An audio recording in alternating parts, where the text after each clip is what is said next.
Okay, good afternoon, good afternoon. So,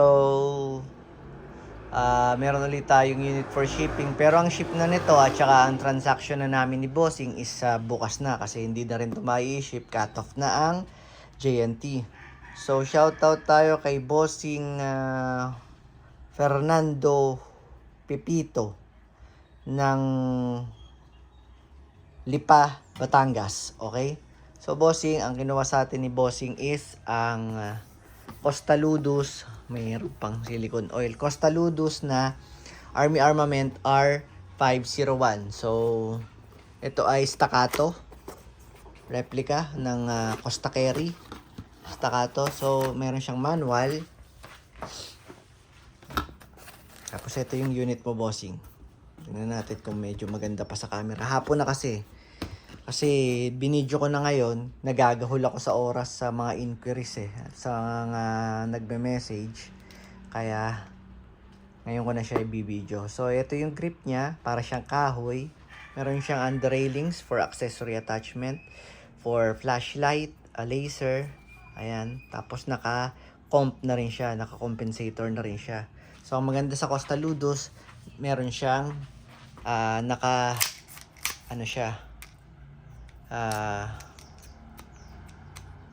fix yung outer barrel niya, ano? Hindi siya masyadong gumagalaw. Gumagalaw ng kaunti pero hindi katulad ng ibang unit na talagang sobrang kalug. So ito maganda kasi sa accuracy hindi siya masyadong gumagalaw. Kasi pag gumagalaw ang ganito mo, edi magulo yung labas ng bala ng unit mo. So ayan, nilub ko na siya kaya medyo basa siya. Kasi lagi akong naglulub ng mga unit na mga siniship ko. Okay? So, tetest natin yung unit ni Bossing. So, naka-fiber optic sight siya na orange sa harap. Tapos, rear na iron sight sa likod. Tapos, dito, Bossing, meron siyang ambidextrous na manual safety. So, gagana lang yung manual safety pagka nakakasa siya. Pag nakaangat na ganyan, so, hindi mo siya makakalabit.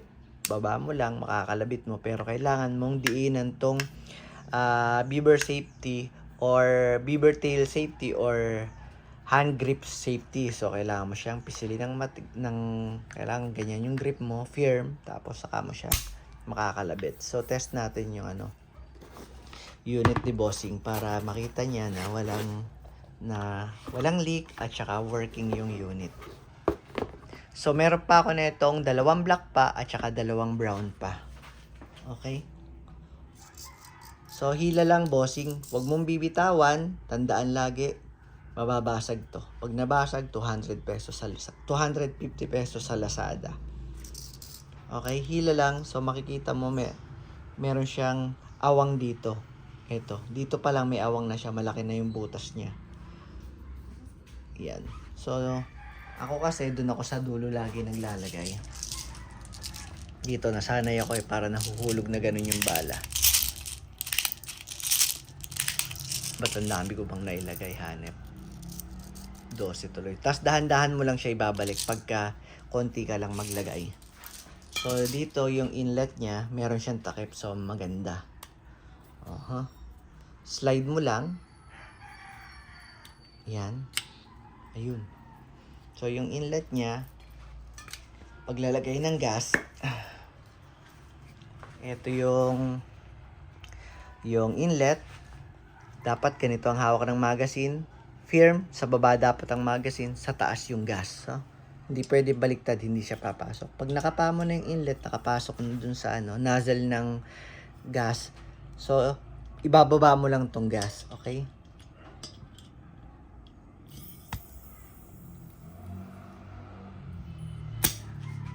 Leak check. So, goods, wala siyang leak. Lagyan natin siya ng magsindi tayo ng chrono para makrono natin yung Costa Ludus kasi parang yung mga na-ship ko dating Costa Ludus hindi ko siya na-chrono kasi wala pa akong chrono nun, hindi pa ako nakakabili.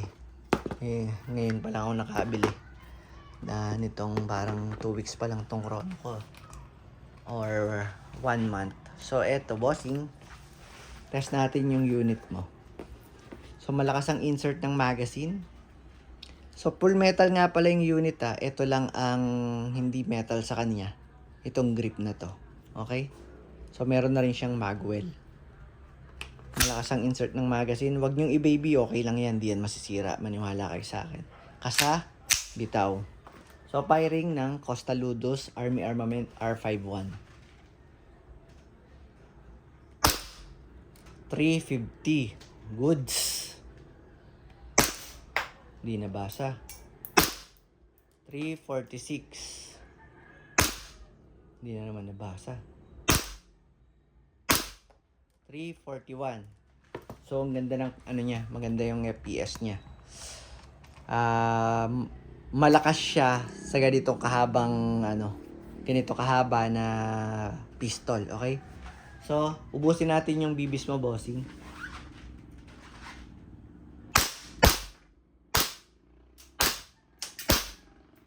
So, pagka nag-open slide, ibig sabihin wala nang bala, release lang ng magazine. Yung kinarga kong gas na yun, kaya nung umubos ng 2 puno na magazine, yung ganong katagal, 6 seconds, 2 puno na magazine yun.